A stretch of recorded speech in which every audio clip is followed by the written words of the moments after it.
sobre todas estas cosas, me imagino, y nos va a comentar qué cosas podemos hacer nosotros o qué puede surgir en nuestra vida profesional que tengamos que participar.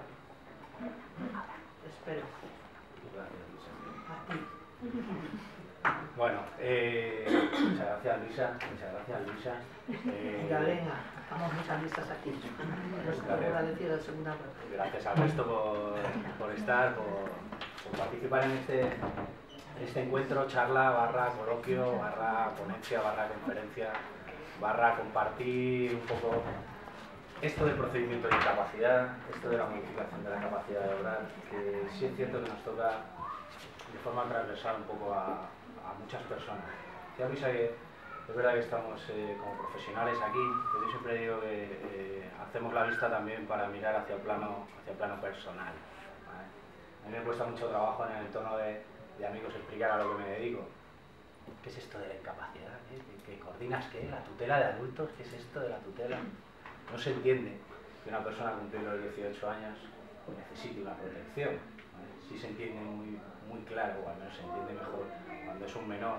Entonces ahí aparece en lo que era antiguamente el Instituto Madrileño de Menor y la Familia, que tutela a esas personas. Pero se entiende menos cuando es un adulto.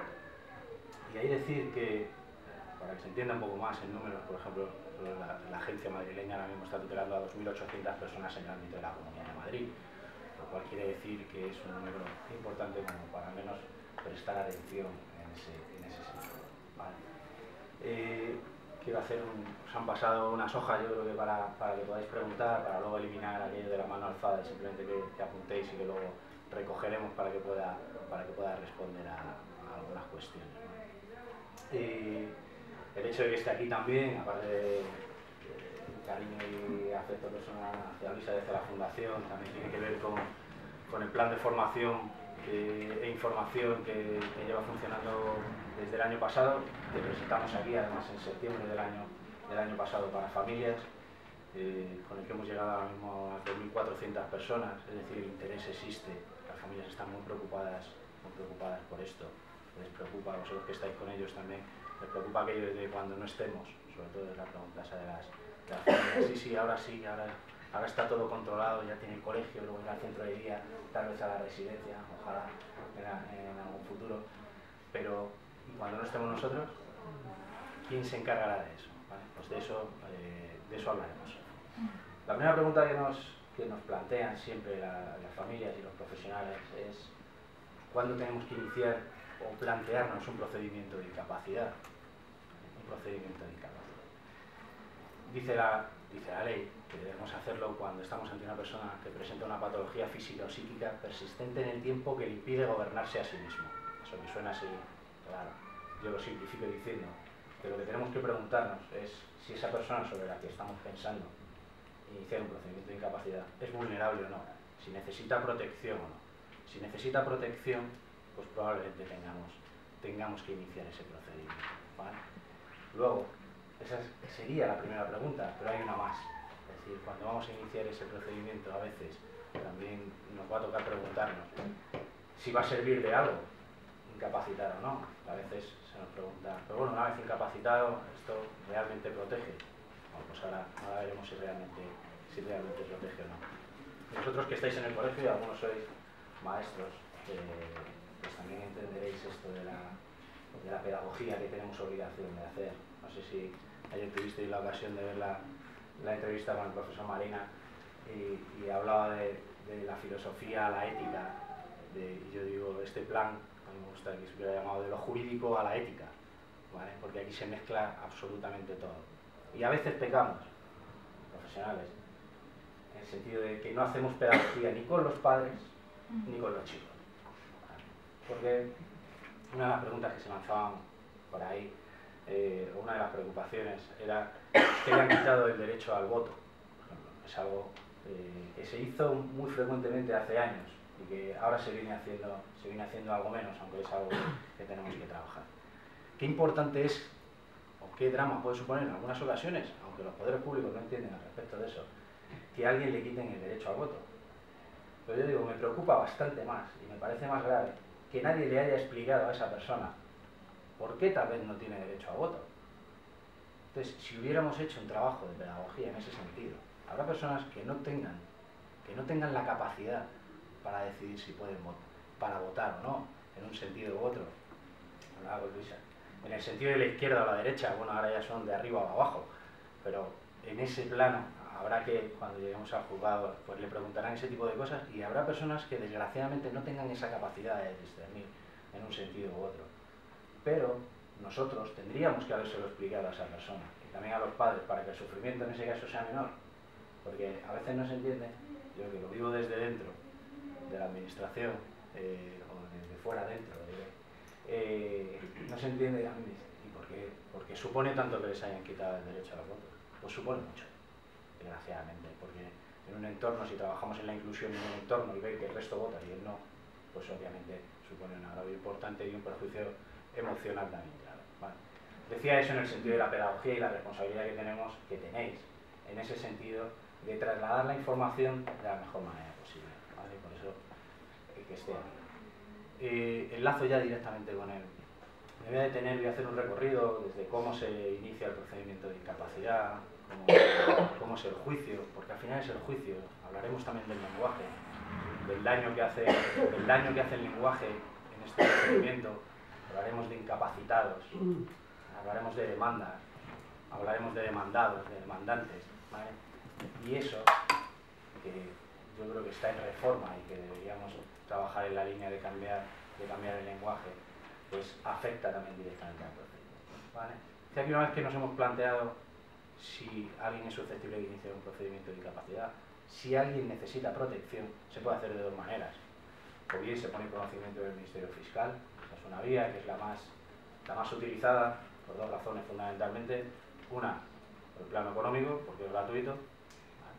Se pone en conocimiento del Ministerio Fiscal que tenemos conocimiento de que hay una persona que necesita protección. Dice la norma que cualquier persona puede poner en conocimiento del Ministerio Fiscal que conoce de un caso. Yo añado ahí, cualquier profesional debe poner en conocimiento del Ministerio Fiscal que hay una persona que necesita protección, ¿vale? Que esa es una de las características de poner en conocimiento del Ministerio Fiscal. Se pone y es un procedimiento gratuito, ¿vale? La segunda vía es con abogado y procurador, lo pueden hacer los familiares, ascendientes, descendientes o cónyuges. Lo hacen con abogado y procurador y eso tiene un coste económico.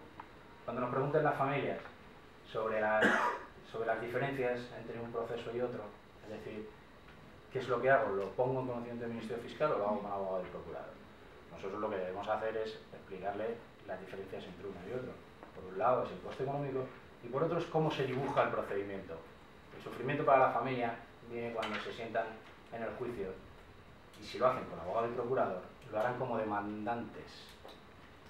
Lo harán como demandantes, es decir, ellos demandan a su hijo, ¿vale? Y es el fiscal el que aparece como la figura del defensor judicial, defiende al chico. Eso, vuelvo a lo del principio, si hemos hecho una pedagogía buena y le hemos explicado a la persona y la persona tiene capacidad para entender eso, pues a lo mejor no supone demasiado.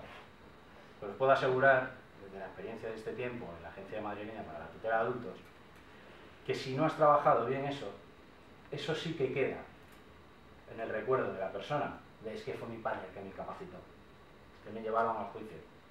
Entonces, eso provoca que luego el trabajo con él sea mucho peor, ¿vale? A nivel de tutela me refiero, ¿vale? La vía del Ministerio Fiscal, aparte de ser más económica, dibuja el procedimiento de otra manera, porque es el fiscal el que se convierte en el demandante.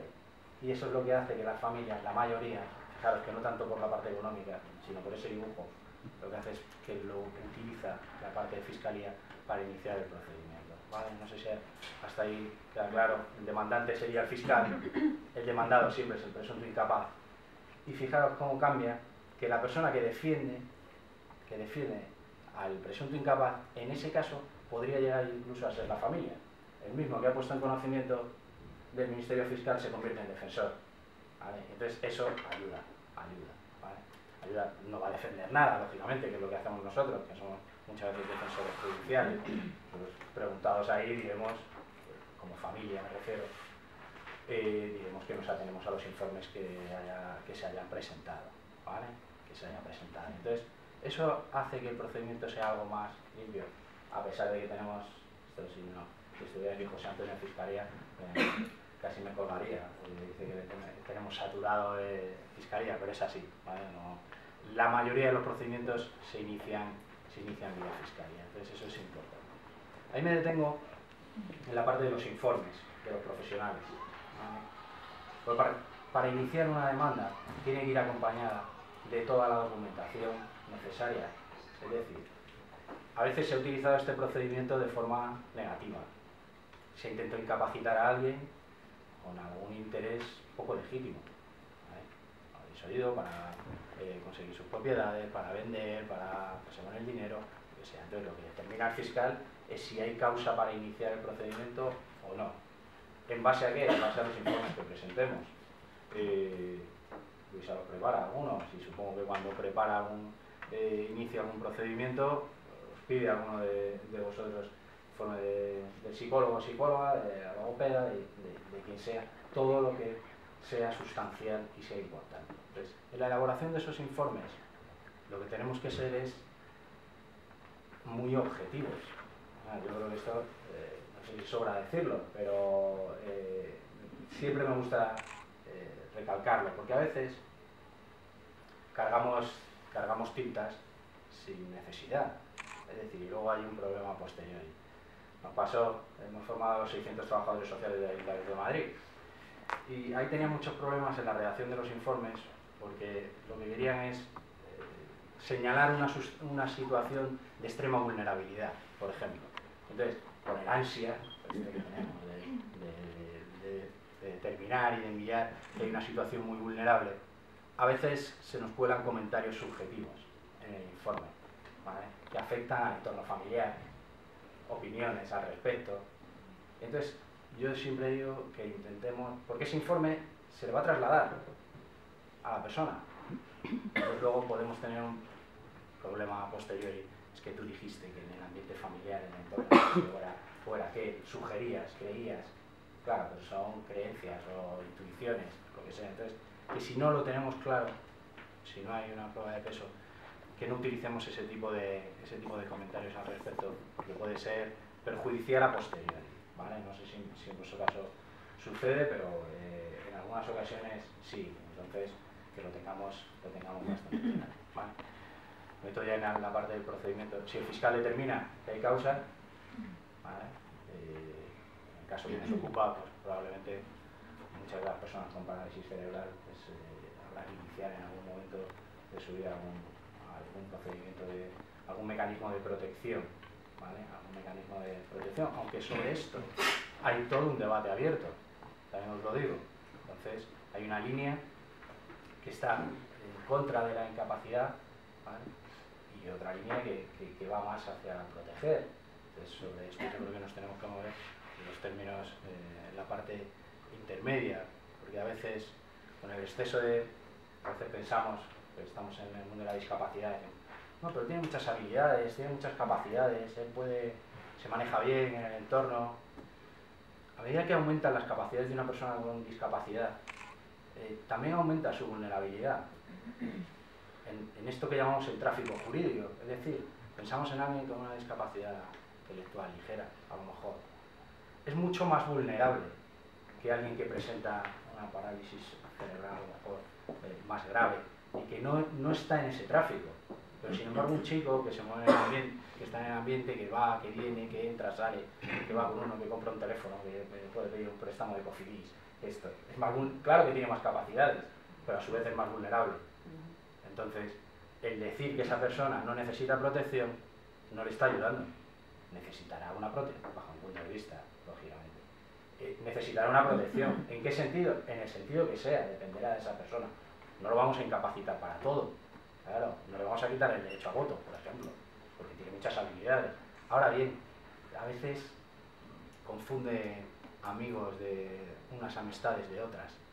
Entonces, ahí a lo mejor necesita una protección. Entonces, quería que veáis también esa parte.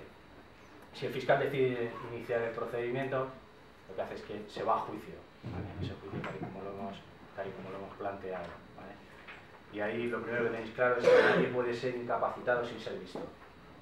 se le va a ver, por un lado, por el médico forense del juzgado, que tienen adscrito cada juzgado de incapacidades. En Madrid hay 5 juzgados especializados en incapacidad, ¿vale? Cosa que no sucede en periferia, como nosotros, ¿vale? Es decir, notaréis diferencias si en algún momento se os cita a un juzgado de Madrid, hay 5, Ventura Rodríguez 7, la calle de Ventura Rodríguez número 7 me refiero, o si se os cita a un juzgado de periferia, en lo que son juzgados mixtos, que se va a tratar igual un divorcio que una incapacidad.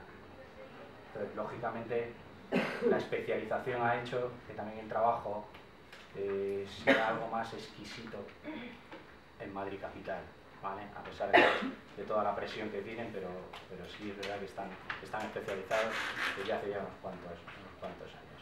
En ese sentido, se le va a examinar por el médico forense, esa es una parte, ¿vale? Que va a evaluar los informes que se han aportado.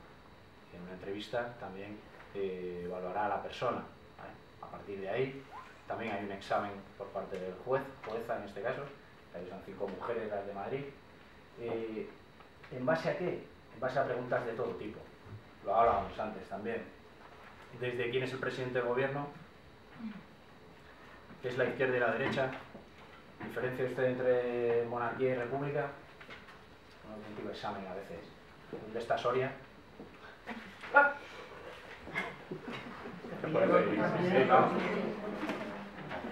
De ahí viene. Esas son las preguntas. Una noticia de 20 minutos, léame esta noticia, ¿qué resumen hace de ella? O sea, los juicios dan para mucho, realmente. Cuando alguno va a alguna valoración, dan para mucho y dependerán de la jueza, que sea. Claro, tiene que determinar todo. Tiene que determinar su capacidad en el sentido de voto, por ejemplo, su capacidad para moverse, por eso lo de Soria, Soria, como he dicho, Francia o Serbia. Todo eso, incluido los gastos. ¿Sabe usted lo que es un euro? Desde ahí dependerá la jueza, lógicamente va a ver qué tipo de preguntas, cuando me dicen ¿qué preguntas hace? Pues depende. Claro, con una señora en grado 4 de Alzheimer, pues lógicamente las preguntas van a ser muy pocas y muy limitadas, porque no va a tener mucho que valorar. Si está ya muy afectada, pues tampoco hay mucho más que discernir, ¿vale? Pero en otros casos sí. Por ejemplo, las cuantías económicas. ¿Diferencia usted qué se puede comprar con 1000 euros? Porque de lo que se trata es que la sentencia se adapte a lo que realmente necesita, que proteja en el ámbito de lo que realmente tiene que proteger y no más. ¿Vale? Yo digo, las sentencias desde el año 2008 aproximadamente han evolucionado a proteger en lo justo, que debe ser. Antes, si uno lee una sentencia del 97, del año 97, del 98, del año 2000, todos eran incapaces totalmente, incapacidad total, con pérdida del derecho a sufragio. ¿Vale? Sin embargo, ahora ya hay unas sentencias a veces peculiares y yo a veces con alguna jueza digo, hombre, es que ya habéis hilado tan fino que ya es complicado. O sea, luego lo explicaré.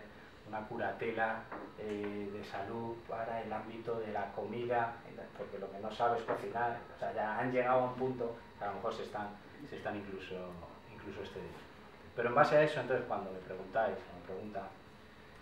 qué es lo que, qué información requiere la jueza o el juez, pues dependerá de la persona, dependerá de lo que ella vea, de las preguntas que va a hacer. O sea, pero fundamentalmente que tengáis claro que va a haber unas cuantas del ámbito político, relacional, y otras cuantas del ámbito económico, ¿vale? Digamos que se diferencian ahí para la parte del sufragio, que es importante, la parte económica, porque luego podrá ser una tutela patrimonial o de bienes, el ámbito de la salud, porque podrá ser una tutela de salud, porque pensemos en personas con enfermedad mental también, que no tienen una falta de adherencia al tratamiento y una nula conciencia de enfermedad. Entonces muchas tutelas de salud van en ese camino, ¿vale? Recupero ahí examen por parte de la jueza, examen por parte del médico forense, esto que se llama audiencia de los parientes. Quiere decir que se va a escuchar a todos aquellos, se dice parientes, pero podemos ser nosotros. Se va a escuchar a todos aquellos que tengan algo que decir al respecto de esa persona, que puedan aportar algo, ¿vale? ¿Y quién mejor para aportar algo que los familiares que conviven con él y también los profesionales que trabajan a diario con ellos?